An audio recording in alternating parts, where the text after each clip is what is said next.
ایسی عورتوں کے لیے بھی رمضان کے مہینے میں روزہ نہ رکھنے کی چھوٹ ہے، جو بچوں کو دودھ پلاتی ہے، مگر یہ سلسلہ آج کے زمانے میں تو نہیں رہا۔ اسی لیے اب جو ماں اپنے بچوں کو دودھ پلاتی ہے اور اس کو کوئی ماہر ڈاکٹر یہ کہہ دے کہ اس نے اگر روزہ رکھا تو اس کے بچوں کو کوئی نقصان ہوگا، تو ایسی عورت رمضان کے مہینے میں روزہ چھوڑ سکتی ہے اور اس کو ان کا کوئی گناہ نہیں ہوگا۔ لیکن ایسے عورتوں کو بھی چاہیے کہ وہ بعد میں اپنے چھوڑے ہوئے روزوں کو قضا کر لیں۔ نمبر 4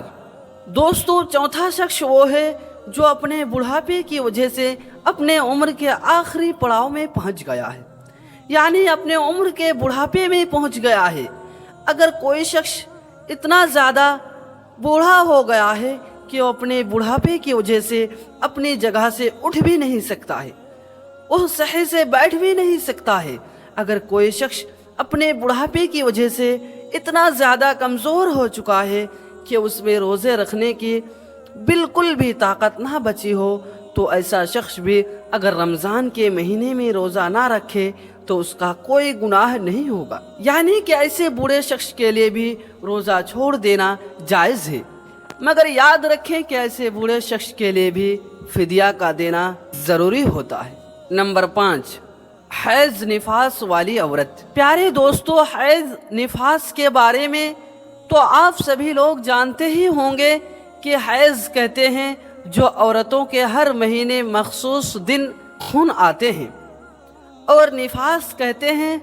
بچہ جننے کے بعد جو خون نکلتا ہے۔ ایسی عورتوں کے لیے بھی رمضان کے مہینے میں روزہ نہ رکھنے کی چھوٹ ہے، یعنی کہ ان عورتوں کا بھی روزہ رکھنا جائز نہیں ہے۔ یہاں پر ایک بات اور یاد رہے، اس سے پہلے آپ کو بتا دیے گئے ہیں کہ اگر وہ روزہ رکھ لیتے ہیں تو ان کا روزہ ہو جائے گا، مگر یہ حیض اور نفاس والی عورتیں ایسی ہیں جو اس حالت میں کبھی بھی روزہ نہیں رکھ سکتی ہیں، یعنی کہ ان کا روزہ رکھنا جائز ہی نہیں ہے۔ اگر یہ اس حالت میں روزہ رکھ لیتی ہے تو ان کو سخت گناہ ہوگا، لیکن ہاں جب ایسی عورت پاک ہو جائے تو ان کو چاہیے کہ وہ بعد میں ان چھوڑے ہوئے روزہ کو رکھ لے۔ نمبر 6 پاگل یا دیوانہ آدمی۔ پیارے دوستو، جو آدمی پاگل ہو گیا ہو، یعنی کہ جس کا دماغ خراب ہو گیا ہو، جو اپنے سے باہر ہو گیا ہو، جو بہکی بہکی باتیں کرتا ہو، اچانک بے ہوش ہو جاتا ہو، ایسے انسان کے لیے بھی رمضان کے مہینے میں روزہ نہ رکھنے کی چھوٹ ہے، یعنی کہ اگر ایسا پاگل آدمی بھی روزہ نہ رکھے تو اس کو کوئی گناہ نہیں ہوگا، مگر ایسے انسان کو بھی چاہیے کہ اگر بعد میں جب اس کا دماغ ٹھیک ہو جائے، جب وہ تندرست ہو جائے تو چھوڑے ہوئے روزہ کو قضا کر لے۔ نمبر 7 مسافر کا ہونا۔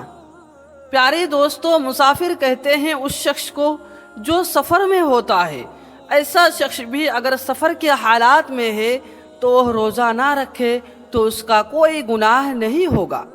یعنی کہ مسافر کے لیے بھی روزہ نہ رکھنے کی چھوٹ ہے۔ مگر اب یہاں پر ایک بات آتی ہے کہ ایسا سفر تو ہم آپ کو بتا دیں کہ جو سفر 92 کلومیٹر سے دور کا ہو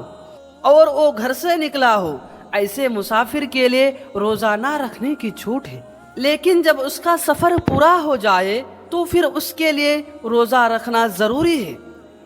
یہاں پر ایک بات اور یاد رکھیں، اگر کوئی شخص سفر کے حالات میں ہے، اگر وہ یہ کہہ دے کہ میں تو روزہ رکھوں گا، میرا سفر تو آرام کا ہے، تو یاد رکھے ایسا شخص بھی سفر کے حالات میں روزہ رکھ سکتا ہے، اس کا روزہ ہو جائے گا۔ اور بہتر بھی یہی ہے کہ اگر سفر آرام کا ہو تو روزہ رکھ لینا چاہیے، لیکن اگر نہ بھی رکھے تو کوئی گناہ نہیں ہوگا۔ نمبر 8 جس کی جان جانے کا خطرہ ہو۔ دوستو، اگر کوئی شخص کسی کے پاس اپنے ہاتھ میں تلوار لے کر آ جائے اور کہنے لگ جائے کہ تم نے روزہ رکھا ہے تو میں تمہارا گردن اڑا دوں گا یا پھر میں تمہیں مار دوں گا، کسی کی جان کا خطرہ ہو جائے، تو ایسی صورت میں انسان کو روزہ چھوڑ دینا چاہیے، یعنی کہ جب ایسی صورت پیدا ہو جائے تو اب اس کے لیے روزہ نہ رکھنا جائز ہے۔ لیکن اس وجہ سے اس کے جو روزے چھوٹ رہے ہیں ان کو چاہیے کہ وہ چھوڑے ہوئے روزہ کو بعد میں رکھیں، یعنی کہ ان کو قضا کر لیں۔ نمبر 9، نابالغ بچہ۔ پیارے دوستو، جیسا کہ آپ سبھی کو معلوم ہے کہ روزہ ہر انسان پر فرض ہے جو بالغ ہو اور اپنے ہوش و حواس میں ہو۔ اس کا مطلب یہ ہے کہ روزہ نابالغ پر فرض نہیں ہے۔ اگر کوئی نابالغ بچہ روزہ نہ رکھے تو اس کا کوئی گناہ نہیں ہوگا، یعنی کہ اس کو روزہ نہ رکھنے کی چھوٹ ہے۔ لیکن کوئی بچہ اپنے 10 سال کی عمر میں پہنچ جائے اور اس میں روزہ رکھنے کی طاقت آ جائے تو اس کو چاہیے کہ وہ روزہ رکھنا شروع کر دے۔ پیارے دوستو، ہم امید کرتے ہیں کہ آپ کو ہماری آج کی یہ ویڈیو پسند آئی ہوگی۔ اگر آپ کو یہ ویڈیو پسند آئی ہے تو آپ اس ویڈیو کو لائک کریں اور دوستوں اور رشتہ داروں میں شیئر ضرور کریں اور آپ ثواب کے مستحق بنیں۔ ہم ملتے ہیں پھر ایک نئی ویڈیو کے ساتھ، تب تک کے لیے السلام علیکم ورحمۃ اللہ وبرکاتہ۔